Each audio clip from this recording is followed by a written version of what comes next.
Good morning, children. Welcome to online physical science class. Welcome to 8th standard online physical science class. Today we will be starting our new lesson in chemistry. Lesson 4, the structure of the atom. The structure of the atom. What is an atom? We have learned about what is an atom, right? Everything is made up of atom. Everything is made up of atom. The matter is the one. Okay, what is everything made up of atom means what? See, according to an Indian philosopher, Kenneth, here during the 6th century BC, he proposed that matter is made up of tiny particles named paramanus. Okay, paramanus. This paramanus means tiny particles. Okay, it means tiny particles. He also said the paramanus combine to form bigger particles. Okay, so everything is made up of atoms, and the atoms combine to form bigger particles was the uh, idea given by this Indian philosopher Kenneth. Okay. So based on this, in 5th century BC, the Greek philosopher uh, Democritus and Leucippus came up with the same ideas. They said that on dividing a piece of substance, one would ultimately get a particle that could not be divided further. Okay, so when you tear a paper at a point, you can't tear the paper anymore. Like that, that point where the matter where you can't break it into another, no. So that is called as atom. So they gave the name to atomos in Greek. Atomos means indivisible. In Greek language, indivisible. So they named the particle as atomos. Is it clear, children? Yes. Then came the Dalton's theory. The theories of Kenneth as well as Democritus and Leucippus remained forgotten for more than 200 years. But when experimental chemistry developed, it became necessary to explain absurd facts. In 1803, English chemist John Dalton put forward his atomic theory. So he gave some theory about atoms. Who? John Dalton. He is from England. Okay. So according to him, elements are made up of very small particles of matter called atoms. Very small particles of matter called atoms, and atoms are indivisible. Atoms of elements have different weight. Atoms of elements have different weight. Then have the same atoms of the of an element have the same weight.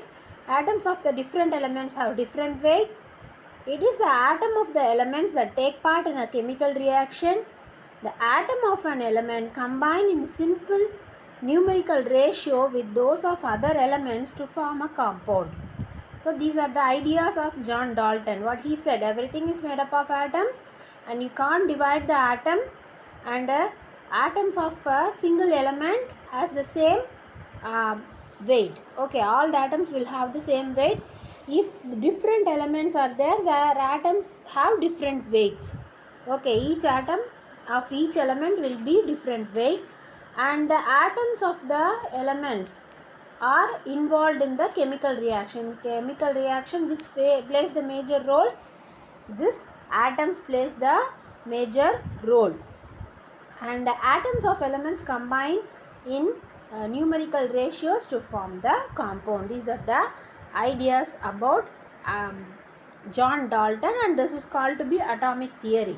An atom is defined as the smallest part of an element that take part in a chemical reaction. An atom is the smallest part of an element that take part in a chemical reaction.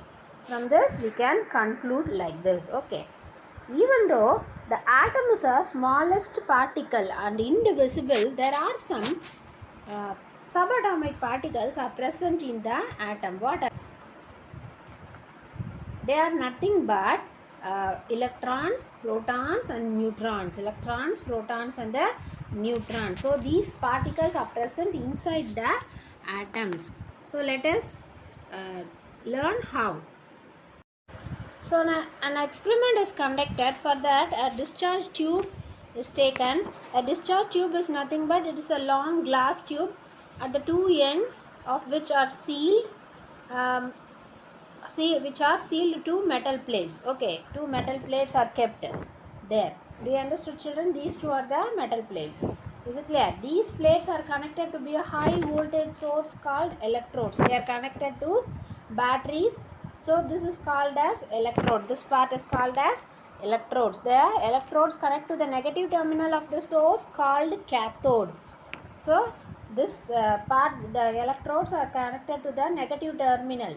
Battery means we know it has positive and a negative terminal. So the negative terminal which is connected to the negative terminal, no, that is called as what? Cathode. This is cathode.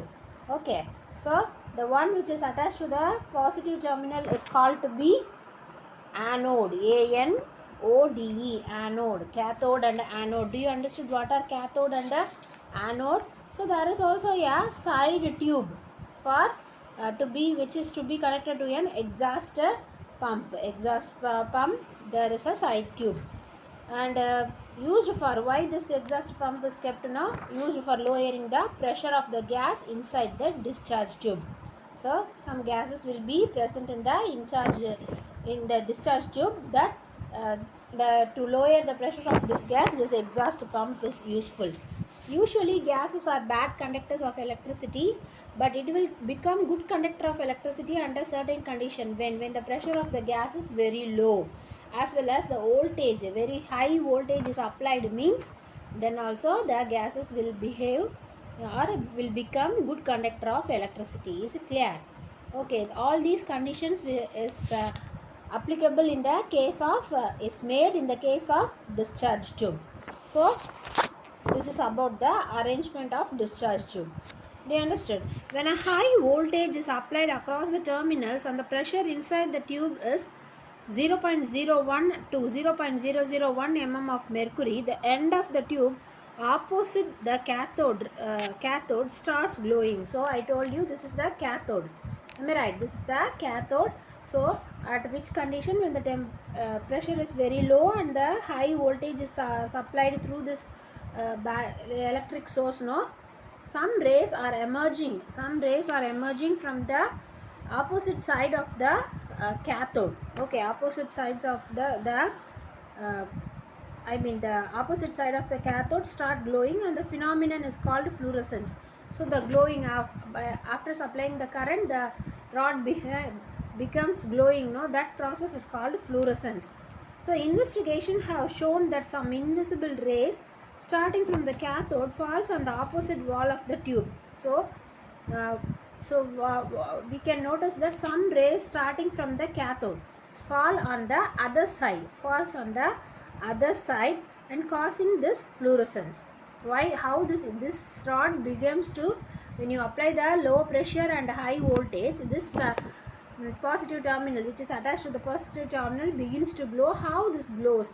Because some rays comes out from the cathode, and because of that rays the this metal rod begins to glow, and since it comes from the cathode rays, these rays are named as cathode rays. What they are named as? Cathode. CATHODE, cathode rays. Do you understood, children, what are cathode rays? The rod which is attached to the negative terminal is called cathode, and the rays coming from that are called cathode rays. Is it clear? Discovered cathode rays when he was studying electrical discharge in gases, whereas J.J. Thomson discovered that the cathode ray consists of negatively charged particles called electrons.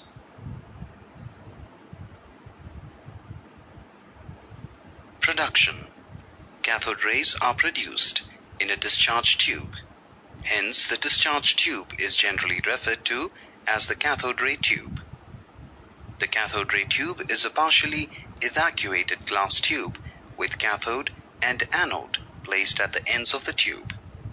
A vacuum pump is used to partially evacuate the tube. The cathode is connected to the power source with the help of a clip. The tube is supported on a stand, referred to as the cathode ray tube. The cathode ray tube is a partially evacuated glass tube with cathode and anode placed at the ends of the tube. A vacuum pump is used to partially evacuate the tube. The cathode is connected to the power source with the help of a clip. The tube is supported on a stand. It was found that electric discharge through gases took place only when the pressure inside the tube is lowered and the potential difference between the electrodes was high.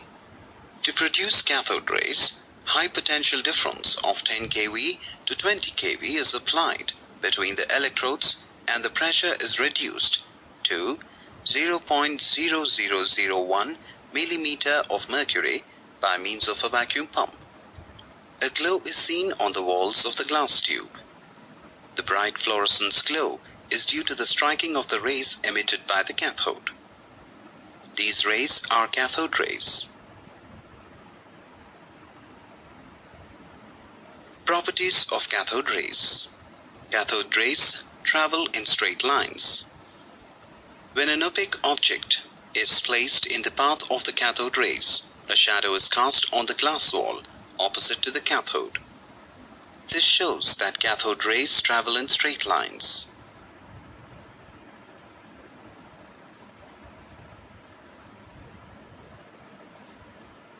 Cathode rays consist of negatively charged particles. The rays deflect towards the positive plate when the tube is exposed to an electric field. This is because the negatively charged particles in the cathode rays get attracted towards the positive plate.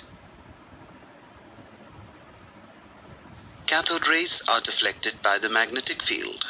When the tube is exposed to a magnetic field, the cathode rays follow a curved path showing that they are deflected by the magnetic field. Cathode rays produce X-rays when they impinge on a metal with a high atomic weight.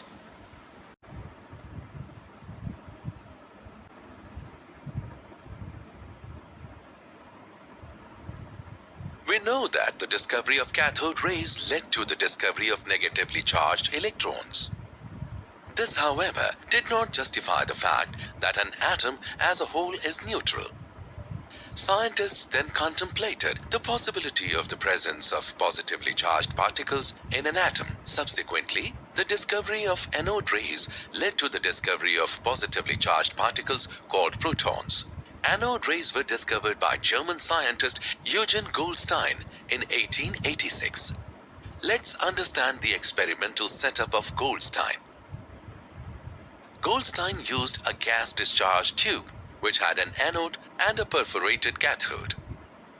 At a pressure of 1 mm of mercury, cathode rays were observed to be moving from the cathode to the anode. He also observed a faint luminous glow extending backwards from the holes in the cathode. He called these rays as anode rays as they traveled in a direction opposite to that of cathode rays. As these rays passed through the holes or channels in the cathode, these rays were also called canal rays or channel rays. When an electric field was applied perpendicular to the direction of the rays, they were found to deflect towards the negative plate. Similarly, in the presence of a magnetic field, they were found to deflect towards south pole of the magnet. Hence, these rays were believed to consist of positively charged ions. How are these ions formed? Electrons coming from the cathode collide with the atoms of the gas in the discharge tube, causing the atoms to lose electrons and become positively charged ions. These ions, by virtue of their positive charge, travel away from the anode and pass through the holes of the cutoff electrons, but the charge on it was positive. That is, plus 1.60, 2 into 10 raised to the power of minus 19 coulombs. The mass of proton was found to be the same as that of hydrogen atom, that is 1.672 into 10 raised to the power of minus 24 grams or 1.00727 AMU. Let's summarize. Eugen Goldstein discovered protons from the anode ray experiments. The magnitude of the charge on the proton is the same as that of electron, that is plus 1.60. 2 into